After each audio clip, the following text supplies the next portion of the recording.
What's up guys, welcome back for another Yu-Gi-Oh! Pro Duel video. Next match, Cross-Banlist Cup. Last two matches here in Group C, and then we can finally move on to Group D, right? Let's pick this one up again. It has been quite a while due to the TCG ban list that has been revealed a couple of days ago. Anyway, so Chaos versus ABC's. The first deck list you see here is of course ABC's 44 card list. I don't need to introduce the deck, right? Definitely one of the title candidates, a very strong list, a fast list as well, thanks to the brilliant fusion, and let's not forget cards like Maxi and Dimensional Barrier are proved already to be very important in the Cross-Banlist Cup. Second list we have Chaos from at least 2003, 2004, maybe pretty much 2003, very early, with basically Banlist.dek. Again, all of these Chaos boss monsters, good old Chaos. So which deck has the advantage? And well, I kinda have to be fair, and you know, with power creep, etc., there is a huge amount of difference in like years, for example, and power between both these decks. But as you know from the previous editions from the Cross-Banlist Cup series, is that that's not really a given, or that's not really like a certainty to give a particular deck an advantage over the older deck. So, well, before this matchup, I would definitely think that ABC should have the advantage. Then again, Chaos with all of these banned cards, Painful Choice, and then the Chaos boss monsters, they might have a chance, but it's definitely the underdog. As you know, we are playing Percy. In Percy, there is no way to open the game with 6 cards unless you know, the opponent starts and then just passes, right, without doing anything. So this is a decent opening turn. Painful Choice immediately sets up Light and Dark, and I think I set my Magician of Fate and one back. We're not really sure which one that is. He immediately attacks with both monsters. Quite dangerous, I guess. It could have been a Mirror Force, and not really C. Yeah, not really sure if C was live. Anyway, it doesn't really matter, right? Bujin Tsukuyomi.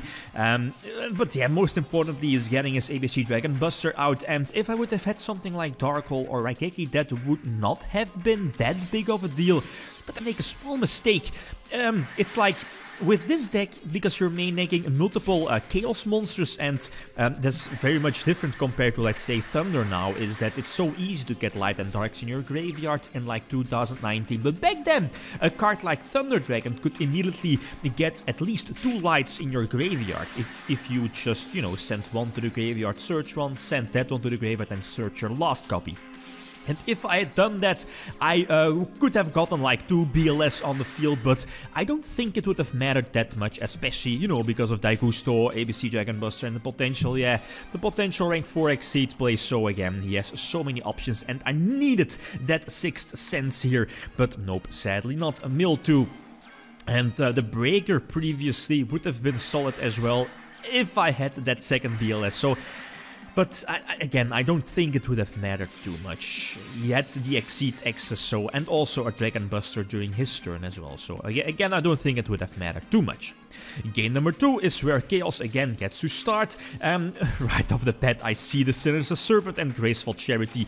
Due to Graceful, I'm definitely going to search both Thunder Dragons and set, I believe, the Witch. Was it Witch? I think so.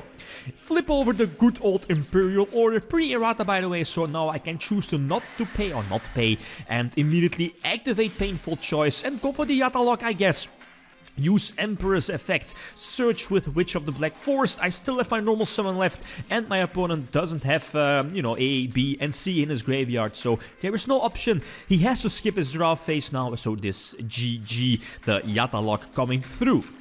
Game 3 is where ABC starts, and my hand, it's decent, I guess. The BLS is sadly not live. Monster Reborn, not that fantastic now, unless I top deck, let's say, Painful Choice to send something like D-Mock from my deck to the graveyard, or Jinzo, you know that delicious combo with D-Mock, pre-errata D-Mock, and Jinzo as well. So draw Thunder Dragon.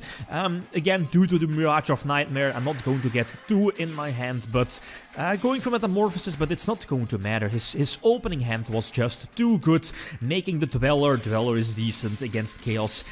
Bujin Tsukuyomi is okay, but mainly the ABC Dragon Buster immediately getting rid of like one card, and much more important is set up multiple Exceed plays during his turn, and of course another ABC Dragon Buster during his turn as well. So we can definitely go for game here. No Woboku, no Mirror Force didn't really matter, or wouldn't have mattered, right? So game number 4 again, Chaos get to start, and again the Thunder Dragon. Always, I think I always drew it in my opening hand here.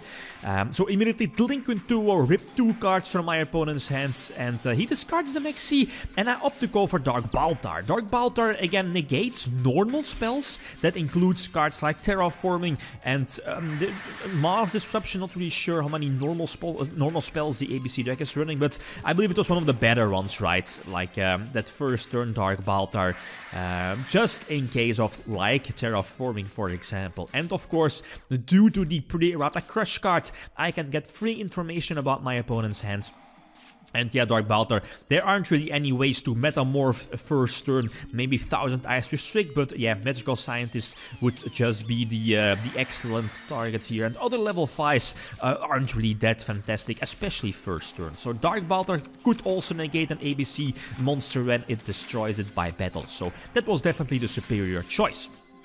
So anyway, it's going into a game number 5, but I don't have the advantage, and I have to go second, and the opponent starts off really well with Brilliant Fusion, potentially getting the extra normal summon. Immediately ABC Dragon Buster makes it an effect by monster effects. It can be important against like BLS or whatever, but again the Thunder Dragon immediately get, you know, 2 lights in the graveyard, and I'm forced to suicide and get a Dark, but of course he knows that I maybe should have set the Apprentice right, but then again he had he had ABC Dragon Buster and probably should have banished, or maybe banished like one of the back rows. Yeah, that's definitely also possible, but I get a huge Torrential Tribute off, but it's ABCs, guys. It's not going to matter too much. They all float, and it sets up A, B, and C in his graveyard. So he already has another ABC Dragon Buster set. So that goes to Emerald for the extra draws. And this is not game, but my hand is not fantastic. No Dark in my graveyard because Apprentice Magician indeed was banished. Witch of the Black Forest is not not useful again because of well, yeah, I'm super low on life points, so I can't suicide. And this is again a game over. GG, well played. Well deserved win here for ABCs. Nothing I can really do, but yeah, it was just far too, especially going first, having access to cards like Brilliant Fusion, immediately set up A, B, and C either on the field or in the graveyard, preferably in the graveyard. Go for ABC Dragon Buster, and a card like ABC Dragon Buster is just very, very strong against against the older deck. So again, a well-deserved winner here with ABCs getting the 3 points. So now they currently have 8 points. Currently first place in the group, but we still need to play one match here in Group C, being Bujins from 2014 indeed, versus True King Dinosaur Yangzings from 2017, already having the 6 points. So if True King Dinosaur Yangzings win this one with 3 points, of course, they'll be put first place, and of course ABC will end up second place. But again, like always, to leave your prediction for the next matchup.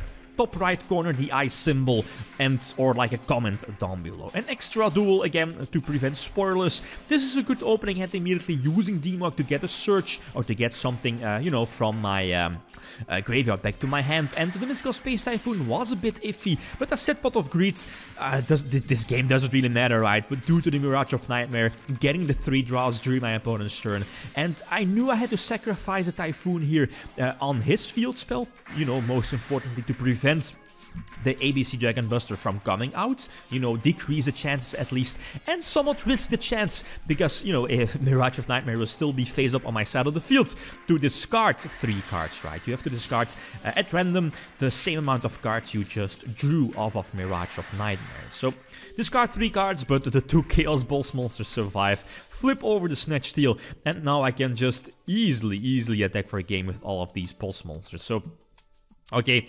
basically didn't really matter too much here in this game, but the opening hand was quite disgusting with all of the banned cards. So, okay, well-deserved winner here with ABCs. ABCs already moving on to the next round. Next matchup we have Boojins versus True King Dinosaur Yangzings. In theory, True King Dinosaur Yangzings should have the advantage, but don't count out Boojins just yet because of, you know, the multiple floodgates like Kaiser Colosseum and Vanity's Emptiness.